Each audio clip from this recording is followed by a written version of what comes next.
New York City, the ultimate foodie city. But before the bagels, the pizza, and the hot dog, there was the humble oyster. New York was known as the oyster capital of the world. You could slurp down one of these briny delicacies from a street cart or feast on them at a fancy restaurant like Delmonico's. They were the lifeblood of the city, a vital part of the city's economy, culture, and cuisine. But in a few short years, they vanished and faded into obscurity, soon to be forgotten by the city that once depended on them. To unravel the mystery of how such a fundamental part of the city's history disappeared, we have to journey back to a time before Henry Hudson sailed into New York Harbor in 1609. The Hudson River area was theorized to have been the largest oyster rookery in the world. It had over 350 square miles of reefs, and it was supposed to be amazing. Well, I dreamed I'd dance with Mary Mallon. Typhoid Mary Dreamed I'd dance with Mary Mallon down by an oyster barge. Some of New York's most famous landmarks were named for the plentiful beds that surrounded them. Ellis Island and Liberty Island used to be called Little Oyster and Great Oyster Island.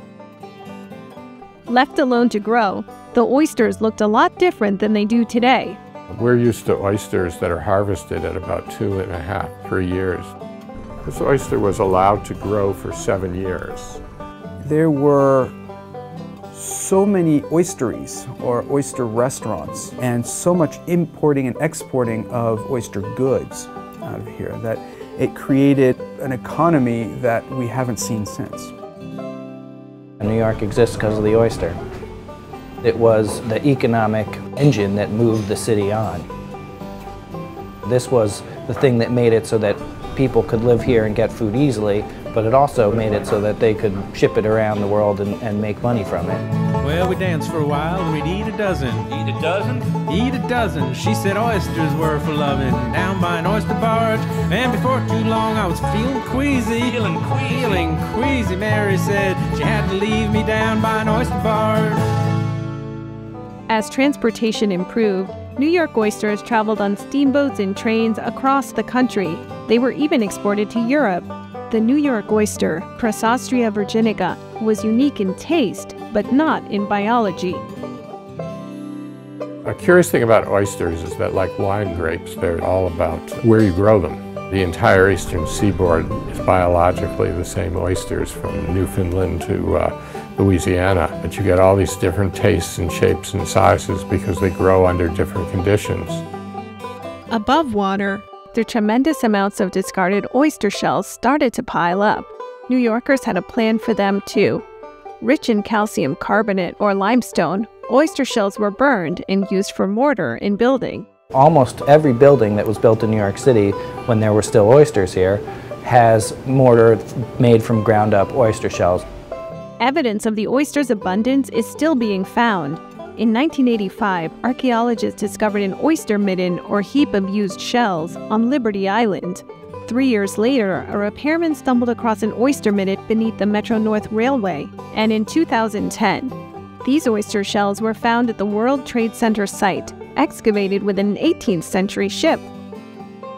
New Yorkers were consuming over 1 million oysters a day in the 19th century and showed no signs of slowing down, even as the oysters became depleted. Water started getting polluted in New York when Europeans came, starting with the Dutch, who dumped all their sewage into the Hudson and the East River, to the extent that there was actually some concern expressed about it, even back in the 17th century.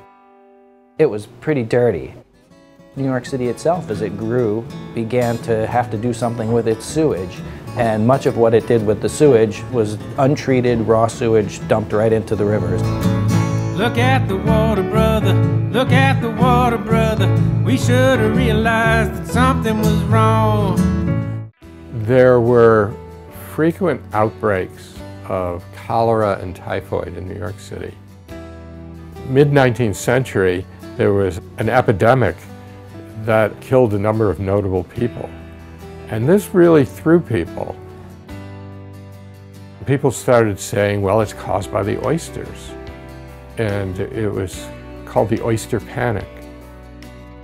When there would be these epidemics, they would track down the cause, and almost invariably the cause was one oyster bed or another. It came as this huge shock that dumping raw sewage on your food supply was unhealthy. But even then they didn't stop. Finally, one day in 1927, the last bed in Raritan Bay was closed, and that was the end of New York oysters.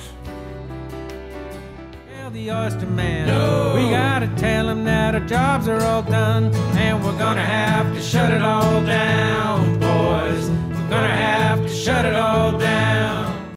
The oyster beds, a cornerstone to New York's environment, culture, and economy, met a lowly end, suffocating beneath hundreds of years of pollution. And that pollution was just one of many assaults the oysters endured over the years. They'd been overharvested and in their weakened state became infected with diseases. Shipping lanes were dredged, permanently altering the shallow waters that were prime oyster habitat. And the 1950s and 60s brought a deluge of complex chemicals into the Hudson River. It got to the point in the 1960s where oysters couldn't even live in the water. They were just gone, and attempts to plant them would fail. They would just die, and the shells would get eaten with acid. It seemed hopeless, but the 1972 Clean Water Act set standards for pollution control and water quality to make water swimmable and fishable. It was a turning point, but still a long road ahead. Today, the water quality has increased dramatically. So there you have it. A perfect storm of pollution, overfishing, and habitat destruction wiped out New York City's once thriving oyster population. But there's hope. Water quality has improved dramatically in recent decades, and dedicated conservation efforts are underway to restore these incredible creatures to the waterways. But why should we care about bringing back oysters? That's a story for another video. Stay tuned to discover the crucial role oysters play in our ecosystems, especially here in New York City. Thanks for watching, and be sure to subscribe for more videos.